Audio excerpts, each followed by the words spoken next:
फिर से प्रातःकाल अपनी यात्रा पे निकल गए। इस भौतिक जगत में रहते हुए जीवन के कर्तव्यों को तो निर्वाह करना ही पड़ेगा, चाहे आप किसी भी भूमिका में हो। लेकिन आज मैं आपको एक मंत्र बताता हूँ कि कैसे इस भौतिक जगत में रहते हुए भी और सब काम करते हुए भी हम भगवान कृष्ण को प्रतिपल समर्पित रह सकते हैं। और यही हमारे जीवन का उद्देश्य भी है, अंते नारायण स्मृति। और इसीलिए हमारा जन्म ही हुआ है मनुष्य की योनि में। जब हम गर्भ में होते हैं तो हम भगवान से नित्य प्रति ये प्रार्थना करते हैं कि भगवान किसी तरह से इस गर्भावास के कष्ट से हमें बाहर निकालो। एक बार बाहर निकालिए गर्भ में रह करके, और तमाम प्रकार के गर्भ के जो कीड़े हैं वो हमें काटते हैं। एक छोटे से बंद स्थान पर हाथ और पैर मुड़े हुए कितनी कष्टदायक स्थिति होती है 9 माह। और सबसे मजे की बात ये होती है कि उस समय हमारे समस्त पूर्व जन्मों की स्मृतियाँ हमें याद रहती हैं। उन जन्मों में हमने क्या पाप और पुण्य कर्म किए थे हमें सब याद रहता है। अपने कर्मों पर पछतावा भी होता है और हम भगवान से प्रतिक्षण ये प्रार्थना करते हैं कि हमें इस गर्भावास से बाहर निकालो। भगवान, इस जन्म में मैं वो गलतियां नहीं करूंगा जो मैं इससे पहले पूर्व जन्मों में कर चुका हूँ। इसमें आपका नाम स्मरण करके, आपकी भक्ति करके मैं सदा के लिए जन्म मृत्यु के कष्ट से मुक्त होकर के बाहर निकल जाऊंगा। लेकिन जैसे ही हम जन्म लेते हैं, हम इस संसार के माया मोह में फंस जाते हैं, हमारी पूर्व जन्म की स्मृतियाँ लुप्त हो जाती हैं और हम फिर से वही कार्य करने लगते हैं जो हमने हर जन्म में किया था। आहार, निद्रा, भय और मैथुन, और इसमें वो जीवन निकल जाता है।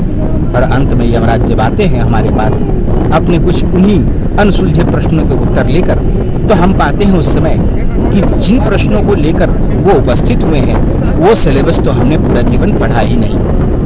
तो आज हम यहाँ पे चर्चा करेंगे कि कैसे इस भौतिक जगत में रहते हुए भी हम प्रतिपल भगवान को समर्पित रह सकते हैं। भगवान भगवद गीता में अंतिम अध्यायों में कहते हैं अर्जुन को सारा उपदेश सुनाने के बाद कि किस प्रकार से वो भगवान को प्रतिपल पूर्णतः समर्पित रह सकता है। भगवान कहते हैं मनमना भव मद्भक्तो मदयाजी माम नमस्कुरु मामे स्वैश्य। तो भगवान कहते हैं कि मनमना भव मद्भक्तो, आप शरीर से हो सकता है कि अलग अलग दायित्वों में, अलग अलग व्यापारों में लगे हों जीवन यापन में, लेकिन मन तो आपका फ्री रहता है। तो मन से मेरे भक्त हो जाओ, मनमना भव मद भक्तो मदयाजी, मेरा ही पूजन करो, मम नमस्कुरु, और मुझे नमस्कार करो।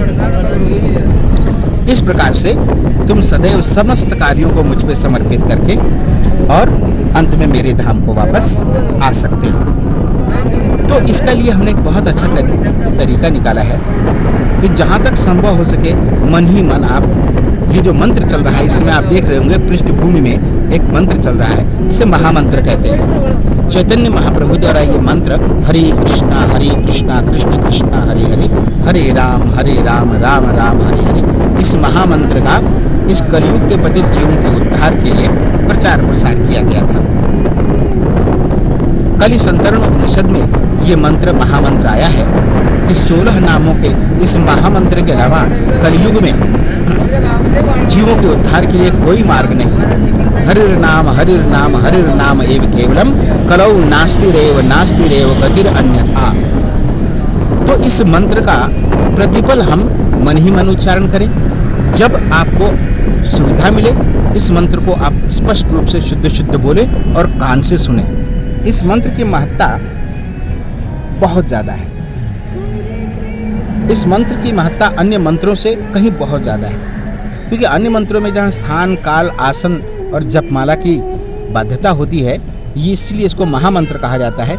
इन दोषों से ये मंत्र मुक्त है। स्त्री, पुरुष, बाल, अबला, स्त्री, वृद्ध, चारों वर्णों के लोग, बुद्धिमान लोग, बुद्धिहीन लोग, श्रमिक वर्ग और यहाँ तक कि पशु भी इस मंत्र से लाभान्वित हो सकते हैं। जब चैतन्य महाप्रभु झारखंड के जंगलों से होकर गुजर रहे थे और इस मंत्र का प्रेमोन्वेग से उच्चारण करते जा रहे थे, तो मनुष्य तो मनुष्य क्या, हिरण, पशु, पक्षी, शेर, चीते, बाघ इत्यादि भी इस मंत्र को सुन करके और आनंदित हो उठे।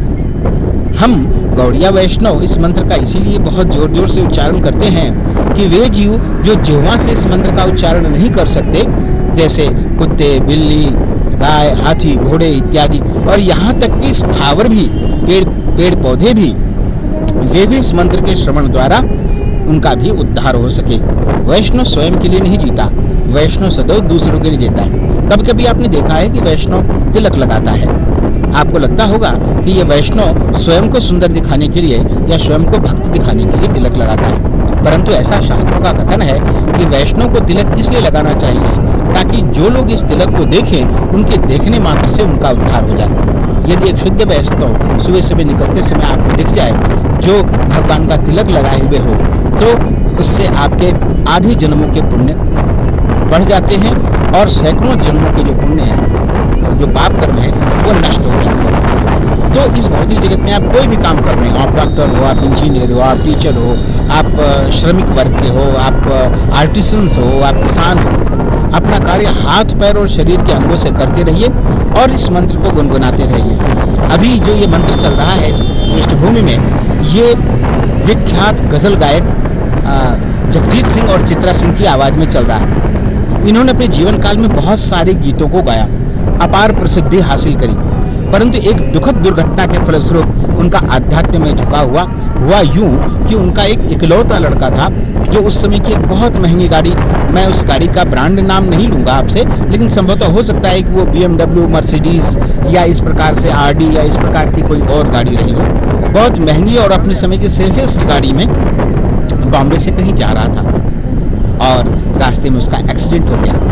अपने एक्सीडेंट के दौरान वो वीडियो कॉल पर अपने माँ बाप से बात कर रहा था अपने जीवन के अंतिम क्षणों में, और उसके माँ बाप मजबूर थे कि वो चाहकर भी उसकी कोई मदद नहीं कर सकते थे। उनसे हज़ारों किलोमीटर दूर जगजीत सिंह और चित्रा सिंह मौजूद थे और हज़ारों किलोमीटर दूर दुनिया की बहुत ही सेफेस्ट गाड़ी में एक्सीडेंट होकर उनका पुत्र प्रतिपल मृत्यु के निकट जा रहा था और वो उसके दौरान ही उनकी आंखों के सामने ही वीडियो कॉल पर मृत्यु को प्राप्त हुआ। इस घटना ने जगजीत सिंह और चित्रा सिंह को इतना झकझोरा कि बहुत समय तक वो गायकी की दुनिया से दूर रहे। लेकिन कहते हैं ना, जब नर पर जब भी भीषण विपत्ति आती है वह और उसे दुर्धर्ष बना जाती है। तो भगवान की ये लीला, ये योजना हम समझ नहीं सकते। उन्हीं दिनों उनके जीवन में प्रविष्ट हुए हरे कृष्ण मूवमेंट के कोई आचार्य, और उन्होंने उन्हें सांत्वना दी और जीवन के व्यापक उद्देश्यों को समझाते हुए इस घटना को भी भगवान की लीला का एक अंश बताया। अब इससे उनका आध्यात्मिक झुकाव हुआ और उसके बाद संभवतः वह केवल आध्यात्मिक गीत और भजन ही गाते हैं। जैसे अभी आप सुन रहे हैं, हरे कृष्ण कृष्ण कृष्ण हरे हरे, हरे राम राम राम हरे हरे। ध्यान आया आपको प्रसिद्ध गजल, होठों से छू लो तुम मेरे गीत अमर कर दो। उस गीत में और इस गीत में कितना अंतर है, वही धुन वही सब कुछ, लेकिन ये भगवान के चरणों में हमारी विनम्र प्रार्थना है कि भगवान हम यहाँ पर फंस गए हैं, हमें अपनी सेवा में लगाइए, हमें अपनी सेवा में लगाइए, हमें अपनी सेवा में लगाइए। और वहाँ पर अपने एक प्रेयसी का गुणगान है और उसको रिझाने के लिए इस प्रकार का कृत्य है, कोई तुलना नहीं, कोई साम्य नहीं।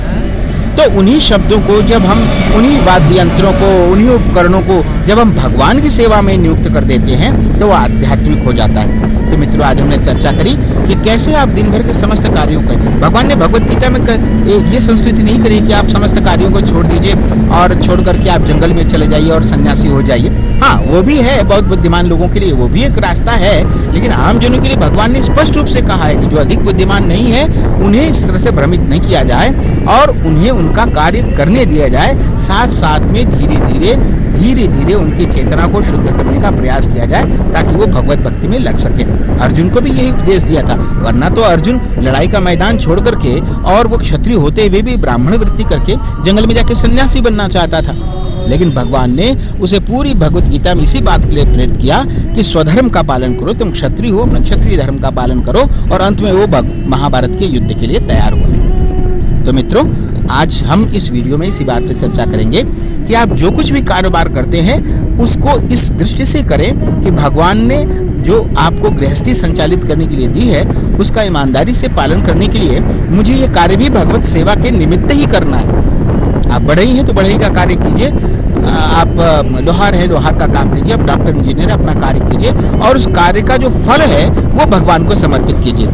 प्रसाद स्वरूप में उसको अपने जीवन यापन के लिए, अपने बाल बच्चों के जीवन यापन के लिए ग्रहण कीजिए। यही तो सार है कर्मण्येवाधिकारस्ते मा फलेषु कदाचन में, कि आप कर्म करो, केवल कर्म करने पर आपका अधिकार है, फल की इच्छा मत करो, फल मेरे ऊपर आप समर्पित कर दो। तो यदि हम अपने समस्त कार्यों के फल को भगवान को अर्पित करते हैं तो ये हमारा कर्म योग है और ये कर्म योग के द्वारा भगवान की भक्ति है। भगवान की भक्ति कर्म योग के द्वारा भी होती है, ज्ञान योग के द्वारा भी होती है, सांख्य योग के द्वारा भी होती है और भक्ति योग के द्वारा होती है, जो निश्चित रूप से समस्त प्रकार के भक्ति में सर्वश्रेष्ठ है।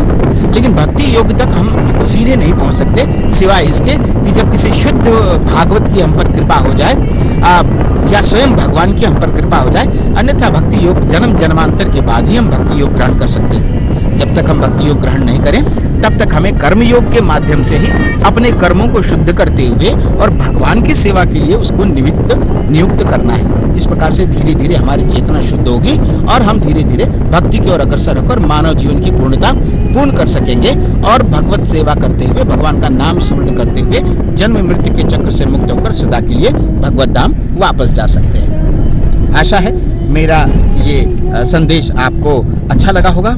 वीडियो को लाइक, शेयर और सब्सक्राइब कीजिए। मेरे अगले वीडियो का इंतज़ार कीजिए। तब तक खुश रहिए, मस्त रहिए, आबाद रहिए, जिंदाबाद रहिए और मेरे अगले वीडियो का इंतजार कीजिए। हरे कृष्णा।